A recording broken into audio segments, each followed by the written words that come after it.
అందరికీ నమస్కారం. నా పేరు బొబ్బాయిపల్లి సురేష్ నాయుడు, సర్వేపల్లి నియోజకవర్గ జనసేన పార్టీ.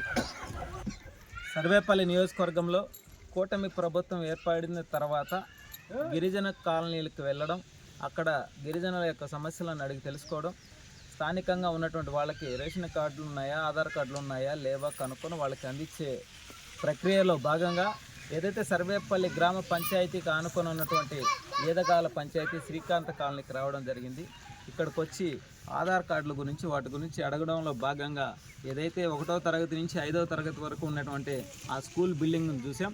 అది చుట్టూ కూడా పెచ్చులతో ఊడిపోయి ఎప్పుడు పెచ్చబడినా సరే పిల్లలకు ప్రమాదం జరిగే స్థితి ఉంది. డ్యామేజ్ అయిపోయింది బాగా. ఆ స్కూల్ గురించి స్థానికులు నా దృష్టికి తీసుకురావడం జరిగింది. అదేవిధంగా అంగన్వాడీ స్కూలు, ఆ అంగన్వాడీ స్కూల్ భవనం కూడా పూర్తిగా డ్యామేజ్ అయిపోయి మూతపడిపోయింది.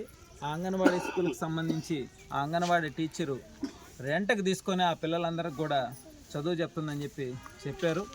ఈ రెండింటి విషయాలను కూడా నేను స్థానికంగా మా వంతుగా మేము ప్రభుత్వం దృష్టికి తీసుకువెళ్ళి త్వరితగతిన ఆ స్కూల్ భవనం కావచ్చు, అంగన్వాడీ భవనం కావచ్చు, ఈ రెండు కూడా నిర్మాణం అయ్యేదానికి త్వరితగతిన చర్యలు చేపట్టే విధంగా మా వంతు మేము కృషి చేస్తామని తెలియజేస్తూ, ఇదే సర్వేపల్లి నియోజకవర్గంలో గిరిజనులకి సంబంధించి కావచ్చు, గిరిజన డిప్యూటీ సీఎం పవన్ కళ్యాణ్ గారు గిరిజన కాలనీ తాండాల్లో కూడా కనీసం రోడ్లు లేకపోతే రోడ్లు నిర్మాణం చేయడం కానీ, వాళ్ళకి ఈజీ లైట్లు వేయించడం కానీ, అనేక వసతులను తాగడానికి నీళ్లు దాకా అన్నీ కూడా ఏర్పాటు చేయడం జరుగుతుంది.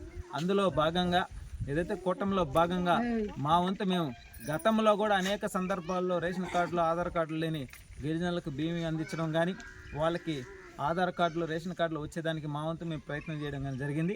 నేడు కూటమిలో భాగంగా ఏదైతే ప్రజలందరూ కూడా ఆశీర్వదించారు కాబట్టి వాళ్ళ ఆశీర్వాదం